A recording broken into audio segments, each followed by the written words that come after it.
Thank you, everybody. Thank you so much. Thank you. Everybody have a seat. It is good to be back home. It is good to be back in Atkinson. Good to be back in Henry County. I just came from the Whiteside County Fair. Got some Whiteside folks here. Spent some time with some cows.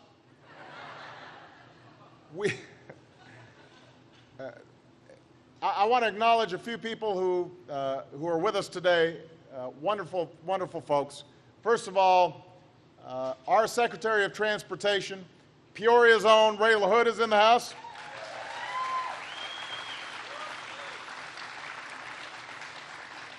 Our outstanding Secretary of Agriculture, Tom Vilsack, is here.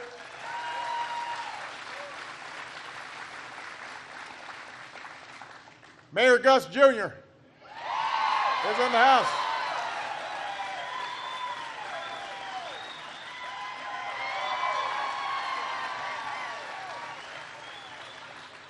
I told Gus that I didn't have any gray hair either when I took office. So that's why you know what you have ahead in store for you right here. But everybody tells me he's doing a great job. I want to thank the Waffles family for, Wiffles rather, excuse me. I haven't had lunch. I want to thank the Wiffles family for hosting us here today. Please give them a big round of applause.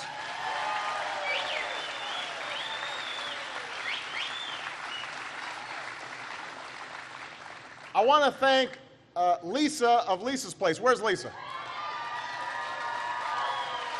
Is that Lisa? Yeah, because Secret Service had to shut down the road and do all this stuff, I know some of you guys have not been able to enjoy her outstanding food. So as a consequence, my staff has been, I think, trying to eat up as much as possible. My understanding is I've got a pie coming. Is that correct? What kind of pie? Coconut cream and a cinnamon roll. I'm very excited about that. Coconut cream is one of my favorite pies. So thank you. And we also have here Congressman Bobby Schilling is here.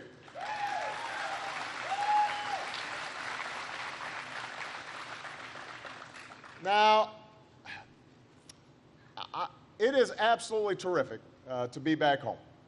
And I just want to first of all say to so many of you, I had a chance when I was still running for the United States Senate.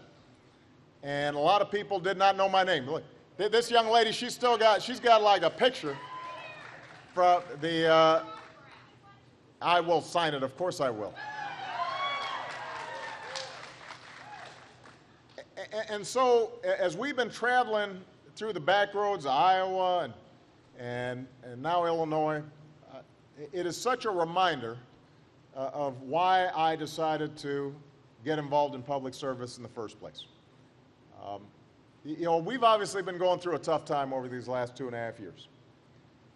And we went through the worst recession since the Great Depression. We saw 8 million jobs lost, 4 million before I took office, and then another 4 million the first few months of 2009. A lot of small businesses got hit. And so, I think a lot of times there have been folks who wonder whether our best days are still ahead of us or are they behind us. But I will tell you, when I travel through downstate Illinois, when I travel through Iowa, when I travel through the Midwest, I am absolutely confident about this country. And the reason is because of you. The reason is because of the American people. Because as tough of a time as we've had, there is not a country on earth that would not readily change places with us right now.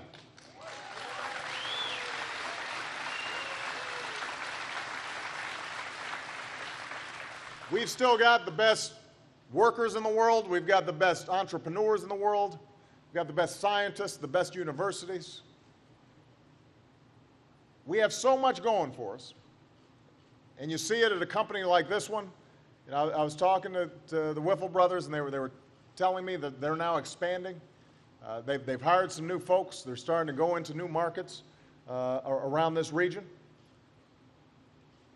So we've got so much going for us. There's nothing wrong with our country right now. There is something wrong with our politics. There is something wrong with our politics.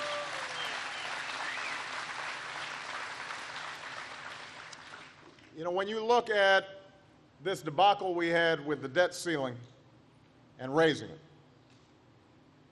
what you realize is that our politics, engaging in partisan brinksmanship and potentially seeing the first default of the United States of America, that has no place in how we move forward together. When this country is operating off a common ground, nobody can stop us. But when we're divided, then we end up having a whole lot of self-inflicted problems. Now, the fact of the matter is the economy's gotten better than it was when I first took office. I mean, we've seen over the last 17 months over 2 million private sector jobs created. But everybody here knows we've still got a long way to go. And it is urgent for us to make sure that we are joining together and not thinking about party first, not thinking about elections first, but thinking about country first. That's the message that we need to send to Washington. There are some things that we could be doing right now to put our neighbors and our friends, some family members back to work. And over the last, not just 2 days, but over the last several weeks, I've been talking about some additional things we need to do. There is no reason why we should not extend a payroll tax cut that put $1,000 into the pockets of every single family out there. That means they've got more money to spend. That means businesses have more customers. That means the economy grows and more people get hired. And we could renew it right now to give businesses certainty that they're going to have customers not just this year but next year as well. The only thing holding us back is our politics. It's traditionally a bipartisan idea. There's no reason why we shouldn't pass it. There's no reason why we shouldn't put Americans back to work all across the country rebuilding America. You know, as I was driving in here, as I was driving in here, I saw that a new fire station's being built, right? Thanks to the Recovery Act. Well, we need roads and bridges and schools all across the country that could be rebuilt. And all those folks who got laid off from construction because the economy went south or the housing bubble burst, they're dying for work. Contractors are willing to come in under budget and on time. And interest rates are low, so we could finance right now the rebuilding of infrastructure all across America that drove not only unemployment in the construction industry down, but drove unemployment down across the board. And traditionally, that hasn't been a Democratic or a Republican issue. That's been an American issue. We've taken pride in rebuilding America. The only thing that's holding us back right now is our politics. We should be passing trade deals right now because, look, the Koreans, they can sell Kias and Hyundais here in the United States. I think that's great. I want to be selling Fords and Chryslers and Chevys into Korea. And I want products all across the world stamped with 3 words, made in America. That's something that we could be doing right now.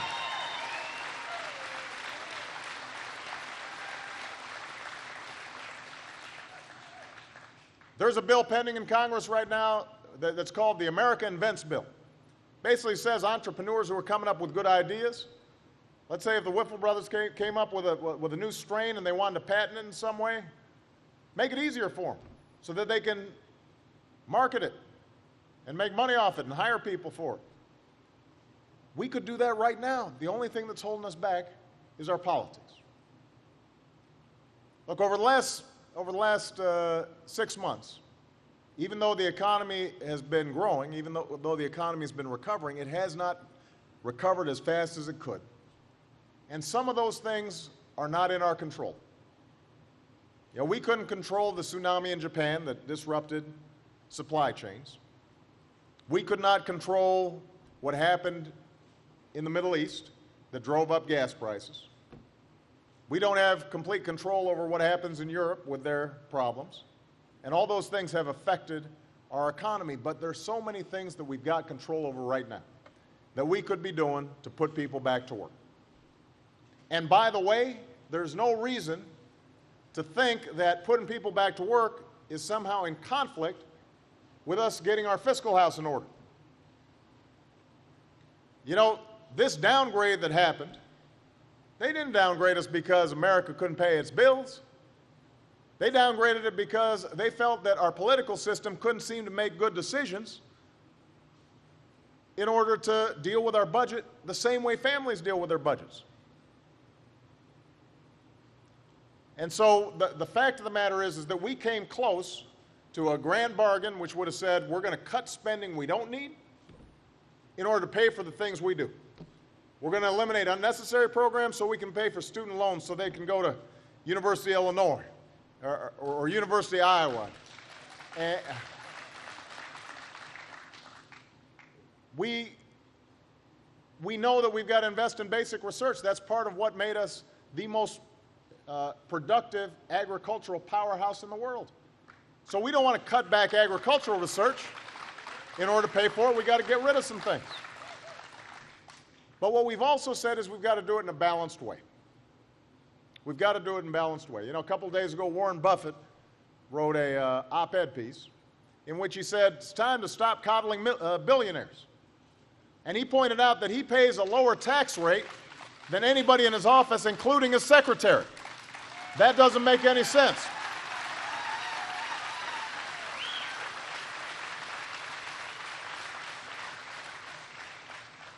You know, if everybody took an attitude of shared sacrifice, that we're not going to put the burden on any single person, we can solve our deficit and debt problem next week. And it wouldn't require radical changes, but it does have to be balanced. I don't want a tax break, as lucky as I've been, if that tax break means that a senior citizen is going to have to pay an extra $6,000 for their Medicare. That's not fair. I think it makes sense before we ask that student to pay a little more for their student loan, we should ask those oil and gas companies to get rid of some corporate tax loophole that they don't need because they've been making record profits.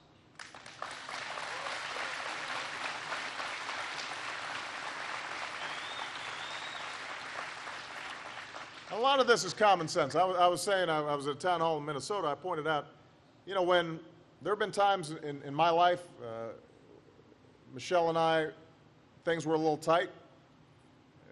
When we were just starting a family and had all these new expenses, and you know, we had to make some choices.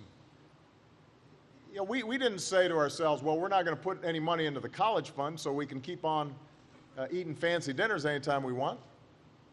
You know, we didn't say to ourselves, I didn't say to Michelle, honey, you got to stop buying clothes, but I'm going to keep my golf clubs.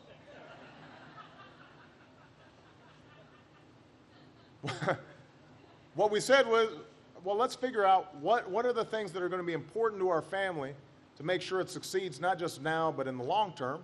Let's invest in those things, and let's stop investing in the things that don't work. And the same approach has to be taken for the American family. Now, you know, what's been striking as I've been traveling through over the last few days, you know, you guys, you're all fulfilling your responsibilities. You're working hard, you're looking after your families, you're volunteering at church, you're coaching Little League. You're doing everything right. And all you're asking for, if I'm not mistaken, is that your political representatives take their responsibilities just as seriously. Yeah?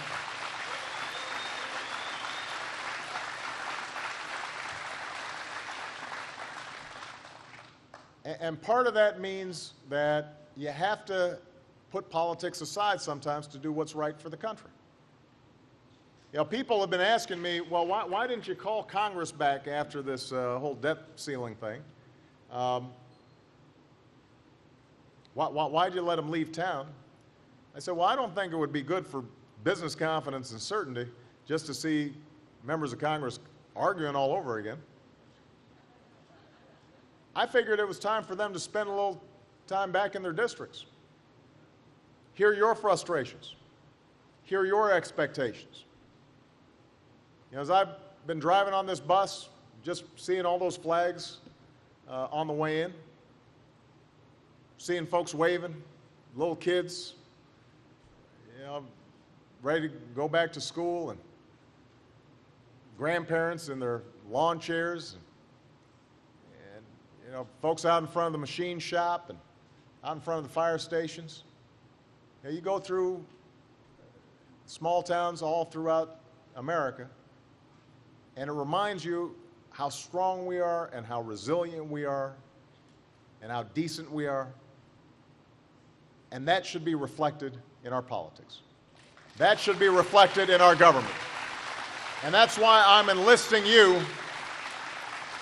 That's why I've got to enlist you in this fight we have for our future. I need you to send a message. I need you to send a message to folks in Washington. Stop drawing lines in the sand. Stop engaging in rhetoric instead of actually getting things done. It's time to put country ahead of party. It's time to worry more about the next generation than the next election. If we do that, I guarantee you, nobody can stop us, Atkinson. Nobody can stop the United States of America. God bless you. Thank you. So what I want to do is, now I just want to take some questions, and it's not very formal. You just raise your hand. We got folks with microphones. I'm going to go boy, girl, so it's fair. And I'm going to try to get as many questions as I can, so do stand up and introduce yourself, though. I want to know who I'm talking to. All right? I'll start with this gentleman right here since he's right next to the mic. Is it on? Yeah, there you go. Rock Catchtig. Welcome to Atkinson, Mr. Thank President. you, sir. I farm north of here. We enjoy growing corn and soybeans, and we feel we do it as safely and efficiently as we possibly can. Right. And Mother Nature has really challenged us this growing season with moisture, drought, whatever. Right. Please don't challenge us with more rules and regulations from Washington, D.C. that hinder us from doing that. We would prefer to start our day in a tractor cab or combine cab rather than filling out forms and permits to do what we like to do. Well, we got the Secretary of Agriculture right now. So, is there a particular rule that you're worried about? We hear what's coming down about noise pollution, dust pollution, water runoff. Sometimes the best approach is just common sense, and we are already using that. Yeah, here's what I'd suggest is if you hear something's happening, but it hasn't happened, don't always believe what you hear. No, I'm serious about that, because a lot of times what'll happen is the folks in Washington, you know, there may be some staff person somewhere that wrote some article or said, you know, maybe we should look into something, and I'm being perfectly honest, the lobbyists and the associations in Washington, they'll get all ginned up, and they'll start sending out notices to everybody saying, look what's coming down the pipe. And a lot of times, we are going to be applying common sense, and if somebody has an idea, if we don't think it's a good idea, if we don't think that there's more benefit than cost to it, we're not going to do it. And so I want to make sure that everybody gets accurate information. If you ever have a question as to whether we're putting something in place that's going to make it harder for you to farm, contact USDA. Talk to them directly. Find out what it is that you're concerned about. My suspicion is a lot of times they're going to be able to answer your questions, and it'll turn out that some of your fears are unfounded. But nobody's more interested in seeing our agricultural sector successful than I am, partly because I come from a farm state. And I spent a lot of time thinking about downstate issues as a United States Senator. And I'm very proud of the track record that we've developed. If you look at what's been happening in terms of agricultural exports, what's been happening in terms of agricultural income during the time that I've been President of the United States, I think we've got a great story to tell. And I want to continue to work with you and other farmers to make sure that we're doing it in the right way that's not inhibiting you from being successful. Thank you. We appreciate that. Appreciate you, sir. Young lady right back there with the glasses on. Yep. There she is. Yep. Welcome, Mr. President, to Henry County. My name is Luann Levine, and I own a local real estate company here in Henry County over in Geneseo. So you know where I'm headed. Housing. Yeah. Every week, I sit around the kitchen table of families that are here today, and I listen to the stories of a lost job, upside down in their house, and they ask, Luann, how can you help? What programs are out there? I have to say, I saw a turnaround come May and June. My phone was ringing. I was busier than all get out. I could see that the country, yes, we are in rehab. People have made adjustments, and I saw progress. Right. Since the debt ceiling fiasco in Washington, the phones have stopped. We have no consumer confidence after what has just happened. Interest rates are a record low. I should be out working 14 hours a day, and I am not. What are your future plans in helping middle-class America, Generation X and Y, and middle-class America will get the country out of where we are? And I want to know, what are your continued plans? Well, first of all, you're absolutely right that housing has been at the core of a lot of the hardships we've been going through over the last 2.5 years. And that's why we've made it such a priority to try to help families stay in their homes if they can still afford the home.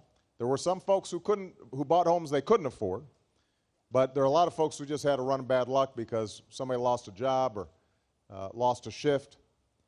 And so what we've been trying to do is push the banks, push the servicers to do loan modifications that will allow people to stay in their homes and will try to buck up housing prices generally.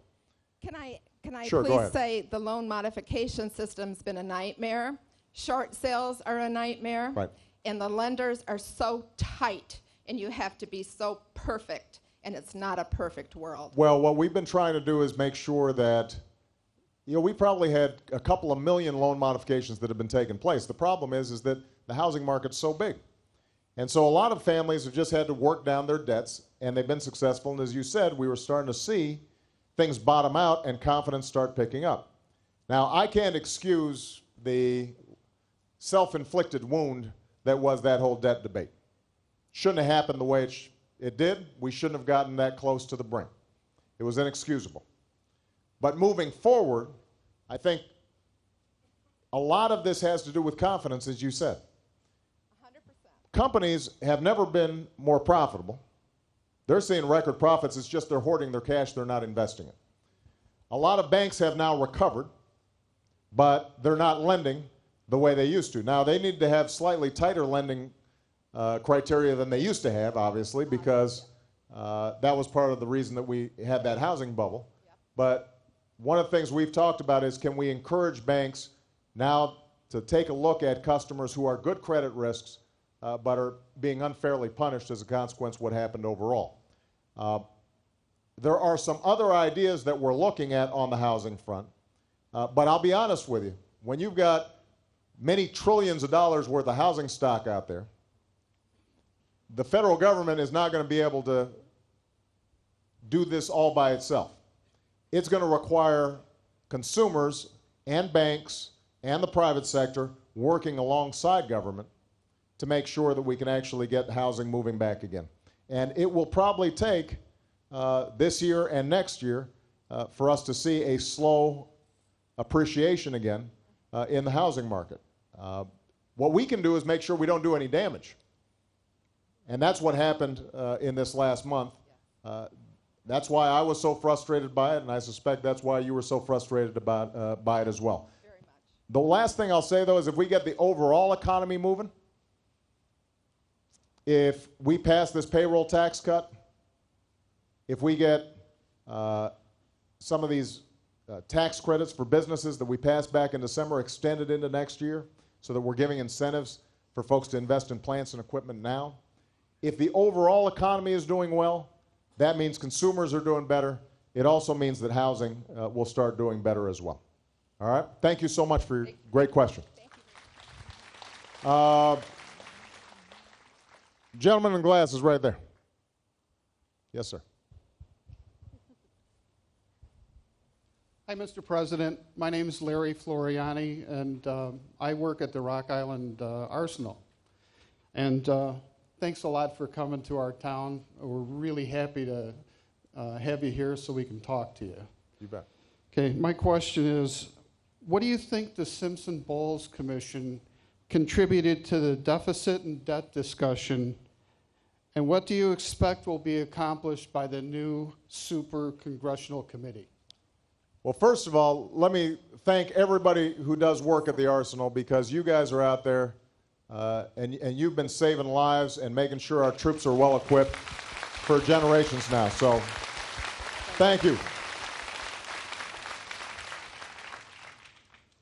The Bowles-Simpson Committee, this is a committee that I set up to look at our current fiscal situation to see what could be done.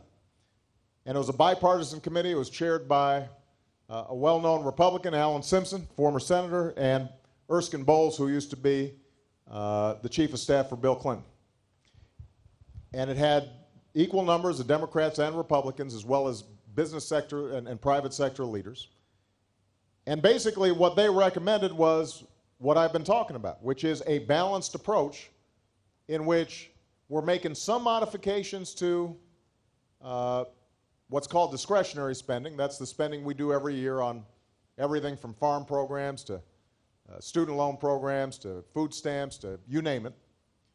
That we cut defense spending in a sensible way, that we look at how we can make modifications that strengthen Social Security and Medicare for the next generation, and how we raise additional revenue so that we bring the overall budget into a sustainable place. And the truth of the matter is that the commission recommendations are ones that not only I, but this so-called gang of six, these senators in the United States Senate, agreed to as well, and that was bipartisan. You had Democrats and Republicans. It was that kind of balanced package that I proposed to Speaker John Boehner that we move forward on. And frankly, we came pretty close. And I'll tell you, I think Speaker Boehner was prepared to do it, but he got some resistance in his caucus because they said we're not going to vote for anything that has revenue in it. And so instead of doing this big package that got our debt and our deficit sustainable, what we got was this $1 trillion worth of cuts where we needed 4 to close the deficit and the debt. And we got this commission to come up with another 1.5. Now, I continue to believe that we need a balanced approach. So when this committee comes forward, I'm going to be making a presentation that has more deficit reduction than the 1.5 trillion that they have been assigned to obtain. Because I don't think it's good enough for us to just do it part way. If we're going to do it, let's go ahead and fix it. And if we're going to fix it, the only way I believe to do it in a sensible way is you've got to have everything on the table. You can't take things off the table. And I've been concerned that Speaker Boehner's already said that the folks he assigned, none of them can vote to increase revenues. That's a concern of mine. You know, I was concerned when I saw the Republican presidential candidates. Somebody asked them, well, if you got $10 of spending cuts for every $1 in additional revenue, would you be willing to accept it? And all of them said no. Now, you know, that's just not common sense. I can't imagine that's how Atkinson runs its operations. Right? I mean, if the mayor had to deal with a situation in which we're not going to pay for anything. We're not going to pay for roads. We're not going to pay for schools. We're not going to pay for, you know, garbage pick. You name it, we're not going to pay for it. But we still expect you to provide those services. Mayor would be in a pretty tough spot.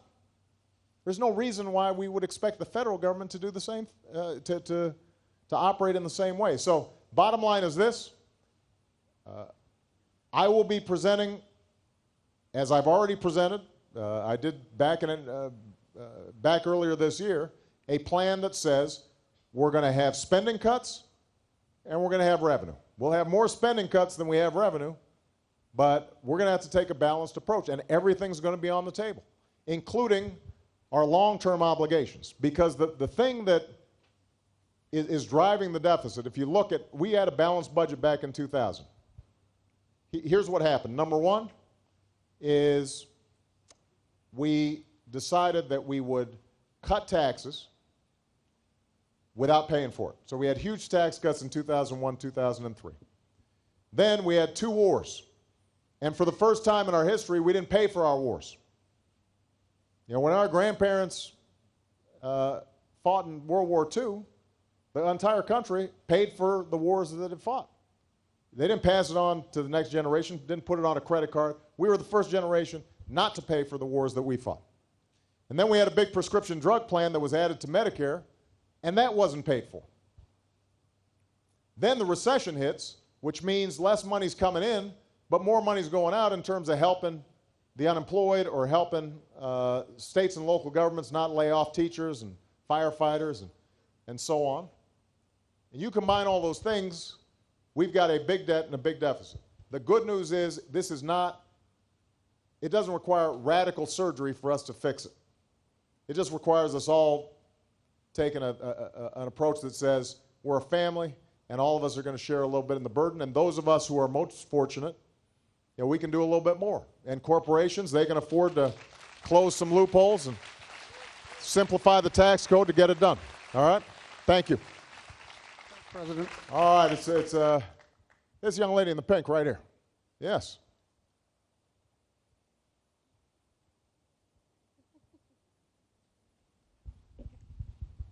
Okay. Hello, I'm Jan Lowhouse. I'm from Tisquewa, Illinois. Good to see you, Jan. Thanks. It's about 30 miles east of here. It's a rural community based on farming. My question is about jobs. I think you have done some improvement in jobs, but what can you do without Congress today to make a change in jobs and so we can see a growth in job opportunities? Well, there's some things that we can do without Congress, and we're trying to do them.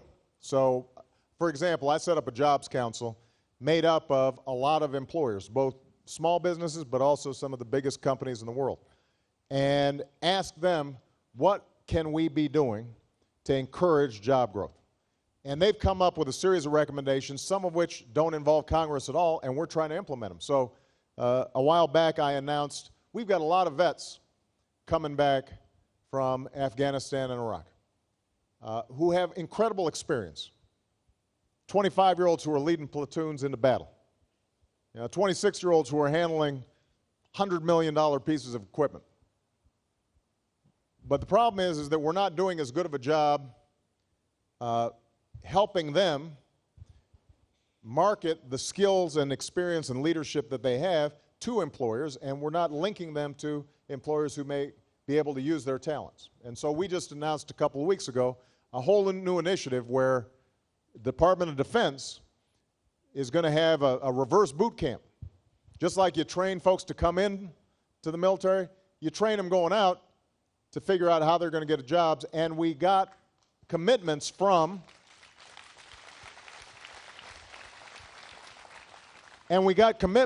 local from employers all across the country to say we are going to hire veterans. And in some cases, what we want to do is to change certifications, for example. I'll give you a good example. I had lunch with a group of veterans in Minnesota a couple of days ago. One was an emergency medic who had been in theater, and you can imagine what that must be like. And he had come back. He wanted to be a nurse. He was having to take the whole nursing program from scratch. And here he had been dealing with young men and and young women in uniform who had the worst kinds of medical emergency. He's patching them up under the most extraordinary strain. He's having to go back as if he'd never been in medical field at all. Well, that's a waste of money. That doesn't make sense. So those are examples of things that we can do administratively. The other thing, this gentleman here asked me about regulations. Well, one of the things we're doing is we're saying, show us particular regulations that may be getting in the way of you hiring. And there are going to be some that are important. We want clean air, we want clean water. But if there's a bunch of bureaucratic red tape and it's not actually improving the situation, let's figure out how to get rid of some existing rules. And let's review every rule that comes in for its costs and its benefits. Again, that's something that we can do administratively. So there's some things that we can help on. But frankly, we could do a lot more if we got Congress's cooperation. And every proposal that I talked about previously, those are proposals that historically have had support from Republicans and Democrats. These aren't radical ideas. I mean, building roads, when did that become a partisan issue? Putting folks back to work. Eisenhower built the interstate highway system. Dwight Eisenhower built the interstate highway system. Last time I checked, he was a very popular Republican. But this is what I mean about politics getting in the way sometimes. You can't bring an attitude that says, I'd rather see my opponent lose than America win. You can't have that attitude. So,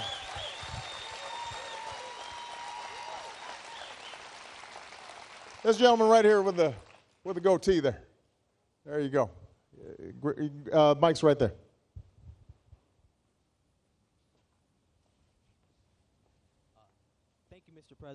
Thank you, Mr. President. My name is Justin Hubbs. My question was just about revenue. I see a lot of the Republican presidential nominees signing pledges not to raise taxes. I was wondering if you could make a pledge that any deal will have a revenue increase. Well, it's just math. If you have a deal that does not have revenue in it, and you still want to close the deficit by, say, $4 trillion, which is what the experts say is required in order to stabilize our debt and our deficit. This is over a 10-year period. If you have no revenue, then the only way to do that is you've got to drastically cut things like Medicare. You have to, there's no two ways about it. You've got to drastically cut Medicare. You've got to drastically cut Medicaid. You've got to cut back on education support in significant ways that affect school kids right here in Atkinson and all across the country. Since I'm in Wiffles Hybrids, it's like eating your seed corn. You are cutting back on the things that are going to help you grow and help this country succeed over the long term. It's just not a smart thing to do. It's not how you would run your own family business. And so I think it's also important to understand that we can raise the kind of revenues we're talking about without having an impact on middle-class families who are already struggling and haven't seen their wages and their incomes go up in over a decade now. That it can be done. The tax code is full of loopholes. Close those loopholes.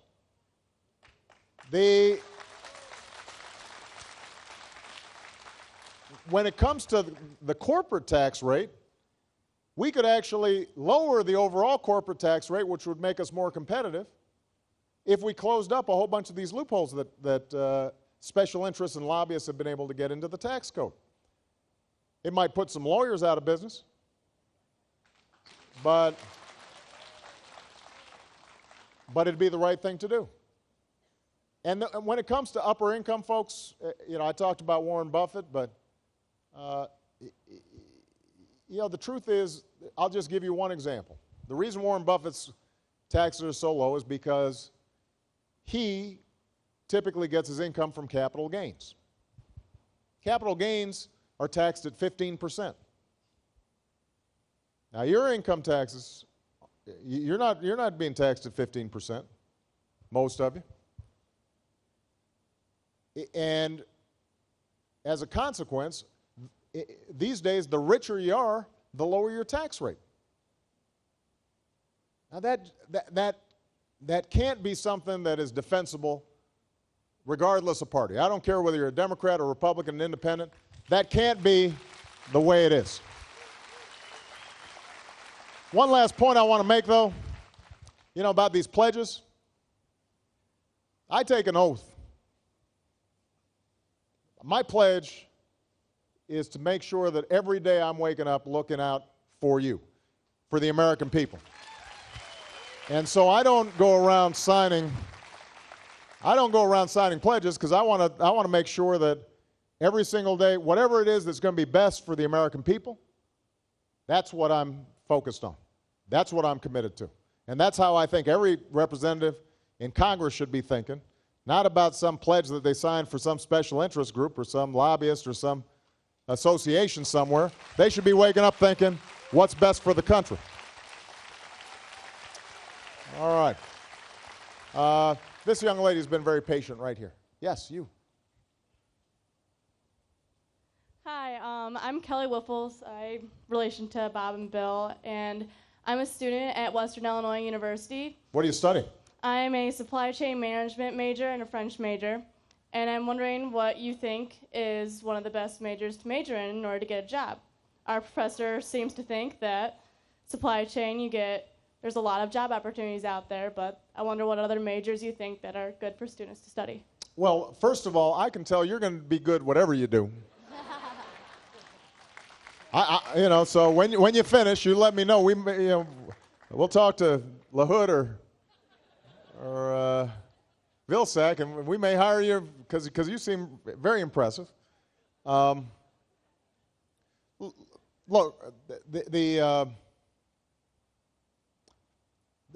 you're already ahead of the curve because what you understand is that the economy's changing, and the days when just because you're willing to work hard, you could automatically find a job, those days are over. And the truth of the matter is that everything requires an education. I don't have to tell the farmers here, you guys are looking at GPS and you have all kinds of equipment, you're studying markets around the world, and it is a complicated piece of business that you're engaged in. It's not just a matter of going out with a plow in a field. And that's happened to every industry. When I go into factories these days, what's amazing is how clean and how quiet they are. Because what used to take 1,000 folks to do now only takes 100 folks to do.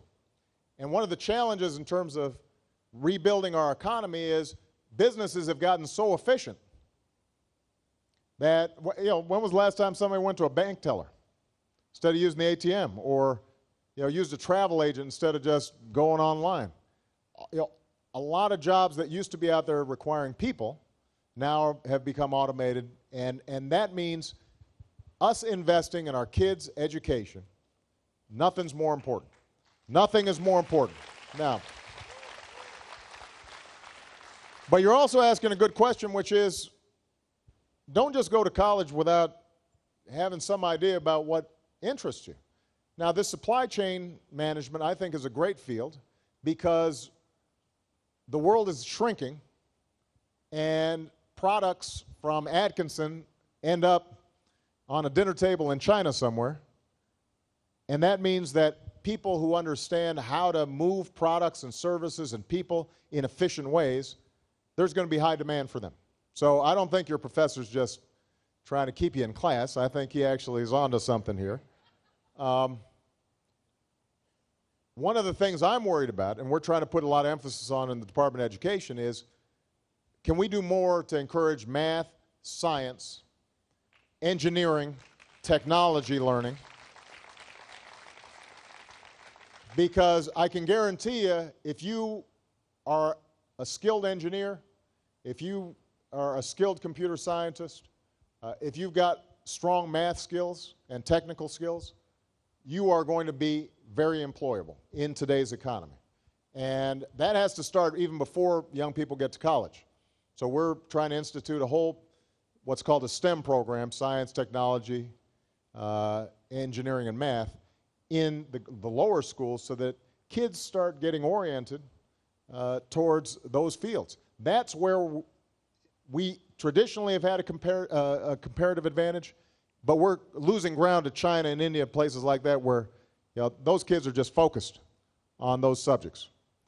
And we need more of those. So you keep on studying the supply chain management. I will tell you, though, just in case there are any French teachers here or foreign language teachers, having a foreign language, that's important too. That makes you so much more employable.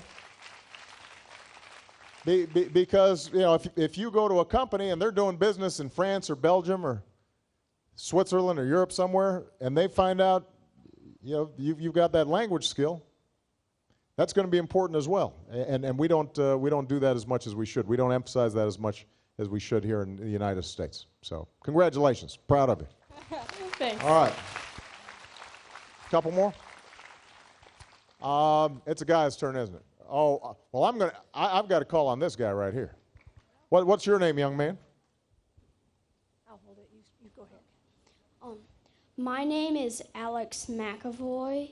Alex, how old are you? I'm 10. I'm 11. Sorry. 11. Did you just have a birthday? Yeah. Well, Yesterday. Yesterday was your birthday? Yeah. Happy birthday. Thank you, Mr. Give President. Alex a big round of applause. He made 11. My grandpa is a farmer, and he owns part of the local ethanol plant. Uh-huh. I was wondering, what are you going to do to keep the ethanol plant running? Well, that is a great question. Where's your grandpa? Is he close by? He lives in Geneseo. Oh, okay. He lives up there. Well, you're an excellent representative for your grandfather, I must say.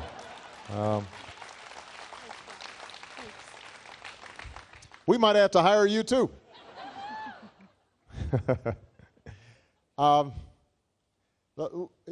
think those of you know that when I was a state senator, when I was a United States senator, I was a strong supporter of biofuels. I continue to be a strong supporter of biofuels. Tom Vilsack, as our agricultural secretary, continues to be a strong supporter of ethanol and biofuels.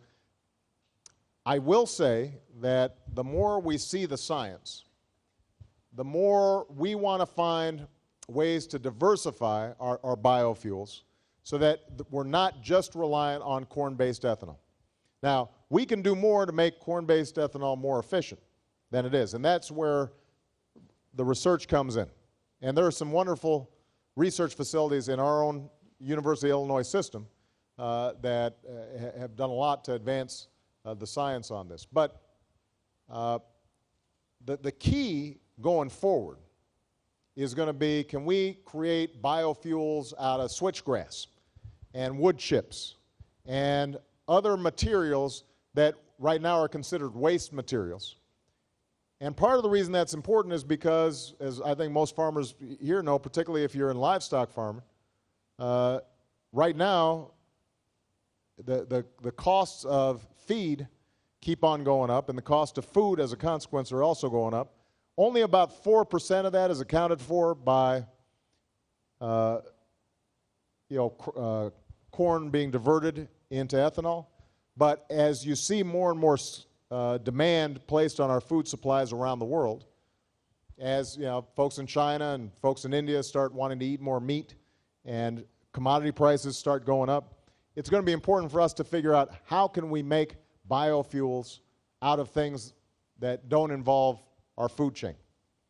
And so hopefully your grandfather, with his ethanol plant, is starting to work with our Department of Agriculture to find new approaches to the biofuel industry. But this is a huge area of support. This is another example of where we've got to make sure that our budget continues to invest in basic research, and that costs money. And if all we're doing is cutting, and we're not thinking about investments, then over time we're going to fall behind to countries like Brazil, where they've already got a third, I think, of their auto fleet operates on biofuels. Well, that's, there's no reason why we should fall behind a country like Brazil when it comes to developing alternative energy. I want to be number one in alternative energy, and that's good for the farm economy. Yes, sir. Yeah. Hold on right here. Thank you, Mr. President, for being the president. And I also... Yeah, thanks. And I want to go home and maybe ask my mother to cook me a good meal so I could tell her that I lobbied you. She's a senior citizen. What's the likelihood of her Social Security getting a cost of living next year? Well, let me talk to you about Social Security. It is very likely that she will see a COLA, a cost of living increase next year, because inflation actually rose this year. The reason that there were a couple of years where she did not get a cost of living increase was because even though she probably felt like cost of food and gas and groceries were going up, the overall inflation index actually did not go up. There was a period there where we actually had what's called deflation, where the costs were a little bit lower than they had been comparable the previous year. So all that is done automatically. It's not something that I make a decision about each year. And I promise you, when folks don't get their COLA, they all write to me and say, Mr. President, why, you didn't give us a cost of living, and, don't you care about senior citizens? And I have to write back and explain to them, no, that's not something I did. These things just happen automatically based on estimates of what inflation is going to be. While we're on the topic of Social Security, though, I want to make sure everybody understands Social Security is not in crisis. We have a problem with Medicare and Medicaid because health care costs are going up so fast. Part of the reason we passed health care reform was to make sure that we could start changing how the health care system operates and try to reduce health care inflation. But we have a genuine problem on Medicare and Medicaid. Health care costs are going up at the same time as a lot more folks are entering into the system. And if we don't do anything about Medicare or Medicaid, it'll gobble up our entire budget. Social Security is in a better position. And so when I hear folks say, is Social Security going to be there for me 20 years from now? Yes, it will be there for you 20 years from now. It should be there for you 30 or 40 years from now.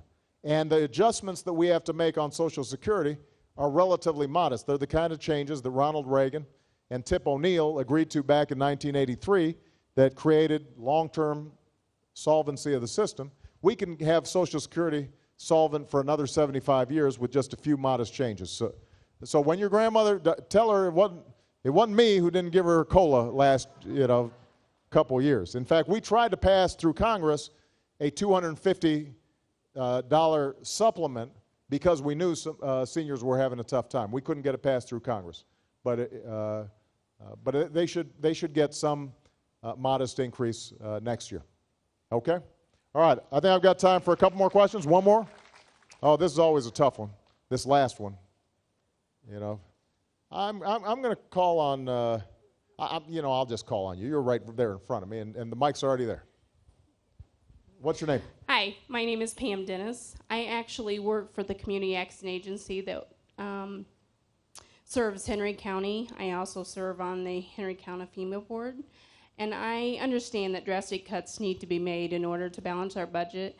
But with the last couple of years being so difficult for jobs, why are budget cuts to programs that are helping these people keep their heads above water? I'm referring to the Light Heat program, community services, and Experience Works, those type of programs that are helping people keep their heads above water. Why couldn't we cut somewhere else and leave those alone for now? Or at least a lesson cut? Yeah, well, first of all, I think it's important to understand if we take a balanced approach, we don't need drastic cuts. The low-income housing assistance program, just to take one example, what we've done is we've said we have modestly reduced it, but partly because we had increased it significantly right when the recession hit, and it turned out that we didn't need as much budgeted as was actually used. And obviously it varies depending on the weather any given winter. But what we've tried to do is actually keep the bulk of that program in place, and folks will get help in the winter if they can't afford to buy home heating oil. That's not going away. The general principle you're talking about is right, though. We should not cut those things that help the folks who are most vulnerable if we can find other places to cut for folks that would be nice to have but we don't need. I agree with that general principle. When Congress gets back in September, my basic argument to them is this. We should not have to choose between getting our fiscal house in order and jobs and growth. We can't afford to do just one or the other. We got to do both. And by the way, the best thing we can do for our deficit and debt is grow the economy. Because when the economy is growing, more money in people's pockets, they pay more in taxes, and there's more revenue and fewer people on unemployment, and that helps to reduce the strains on our budget. So we've got to do both. And essentially, the best way for us to do this is to look at some of our long-term obligations and costs, figure out long-term savings that are gradually phased in so they don't hit too hard right now. In the short term, there should be some things that we do that are paid for by some of these long-term savings in order to get the economy rolling and get the economy moving. And some of the programs you mentioned, I think are ones that, in a wealthy and decent society like ours, we should be able to help people make sure that they're not freezing during the winter. I mean, that's just, I think, a basic obligation we have as to our fellow Americans. And some of those programs are dependent upon the unemployment rate. Yeah.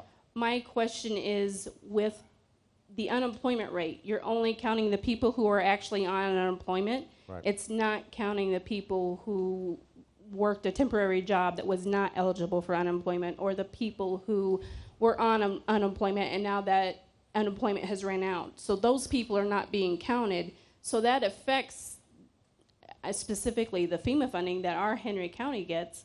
Henry County is not eligible for the FEMA money. They get the set-aside. And this year, because of the unemployment rate, we were not even able to get those set-aside funds. Right. So I think that's kind of a skewed number by using the unemployment rate. Well, here's a basic principle. With the economy not growing as fast as we want it to, the need is going to outstrip our resources. I mean, there's always going to be more need out there relative to the amount of money that the federal government can spend. But I guess the main argument I'm making to you is that don't think that our choice is we've either got to stop our obligations to the most vulnerable or to our seniors or to our kids, or otherwise the budget's just going to go sky high, or the deficit and debt are going to go sky high. We can do both in a sensible way. And I will be presenting before this joint committee a very detailed, specific approach to this problem that allows us to grow jobs right now, provide folks who need help the help they need, and still gets our deficit and debt under control. We do also have to look at some programs because they may not be well designed as they could be. I'll give you an example. Unemployment insurance, the way it's designed, it was designed back at a time when you'd have layoffs and then people would hire you back when the business cycle went back. The economy's changing so fast right now, people are having to retrain, companies move to an entirely different state. We've got to rethink how we do unemployment insurance. There is a SMART program in Georgia. What they do is they say, all right, instead of you just getting unemployment insurance just a check, what we're going to do is we will give a subsidy to any company that hires you with your unemployment insurance so that you're essentially earning a salary and getting your foot in the door into that company. And if they hire you full time, then the unemployment insurance is used to subsidize you getting trained and getting a job. And so those kinds of adjustments to programs, we've got to be more creative in terms of not doing things the way we've always done them. But let me just close by saying this, Atkinson. First of all, it is good to be back. I'm grateful to all of you for your extraordinary welcome and hospitality. Don't bet against America. Don't bet against our workers. Don't bet against our businesses. We have gone through tougher times than this before, and we've always come out on top. As long as we pull together, and as long as American know-how and ingenuity is promoted, there's no reason why we're not going to get through this tough time just like we have before. And America's going to emerge stronger, more unified, more successful than it was in the past. In order for that to happen, though, I'm going to need your help. I need your voices out there, talking to folks from both parties and telling them we expect you to show some cooperation, stop thinking about politics for a little bit, try to make sure that we're moving our country forward. And if you're delivering that message, it's a lot stronger than me delivering that message, because you're the folks ultimately that put those members of Congress into office. All right? Thank you, everybody. God bless you. God bless America.